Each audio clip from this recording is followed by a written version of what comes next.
College ছাড়তে বাধ্য হয়েছিলেন অভিষেক। ফিরে এসেছিলেন বাবার কাছে। সেই সময় কাজের প্রয়োজনও ছিল। যোগ দিয়েছিলেন প্রযোজনা সংস্থায়। তবে প্রাথমিকভাবে তিনি স্পট বয় কাজই করতে। এক সাক্ষাৎকারে অভিষেক জানান, সেই সময় অন্দরমহলের অবস্থা কতটা কঠিন ছিল। ৯০ দশকের শেষ। হঠাৎই অমিতাভ বচ্চনের ভাগ্য বদল ঘটে। নিজের প্রযোজনা সংস্থা খুলে বিপদে পড়তে হয় বলিউড শাহেনশাহকে। তিনি ব্যবসা করতে চেয়েছিলেন, কিন্তু ক্রমেই ধারদেনায় ডুবতে বসেছিল সংস্থা। দেওয়ালে পিঠ ঠেকার আগেই অনেকে পেয়েছিলেন তার আঁচ।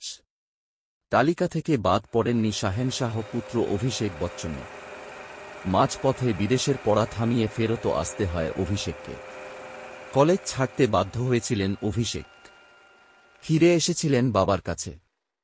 সেই সময় কাজের প্রয়োজনও ছিল। যোগ দিয়েছিলেন প্রযোজনা সংস্থায়।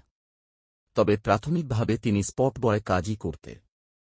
এক সাক্ষাৎকারে অভিষেক জানান, সেই সময় অন্দরমহলের অবস্থা কতটা কঠিন ছিল।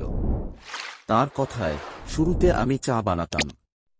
আমার বন্ধু সিকন্দরের বাবা গৌতম বেরি ছিলেন সংস্থার সিও।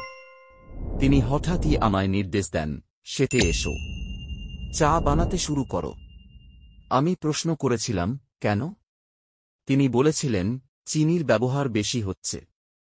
পরবর্তীতে অভিষেককে বিষয়টা ভেঙে বোঝানো হয়, চায়ে চিনির ব্যবহার কমাতে হবে।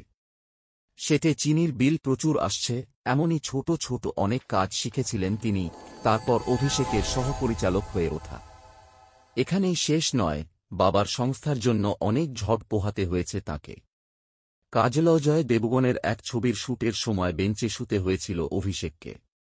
নিজের ঘর ছেড়ে দিয়েছিলেন 2 স্টারকে। তবে এই সময়টা খুব বেশিদিন স্থায়ী হয়নি। পরিস্থিতির সঙ্গে সঙ্গে সবটাই কাটিয়ে উঠেছিল বচ্চন পরিবার। সেই সময় বলিউডও পেয়েছিল জুনিয়র বচ্চনকে। রিফিউজি ছবি দিয়ে অভিনয় জগতে হাতেকটি হয় তাঁর। তবে তখনও অমিতাভ বচ্চন দেনায় ডুবে। পরবর্তীতে সোনি সংস্থার উদ্যোগে ও মহব্বতে ছবির জন্য ঘুরে দাঁড়ান বিগ বি। আবারও হাতে আসে টাকা। সবটা ফিরিয়ে দিয়ে ছন্দে ফেরে পরিবার। তবে অভিষেকের কেরিয়ারের শুরুটা মোটেও সুখকর ছিল না।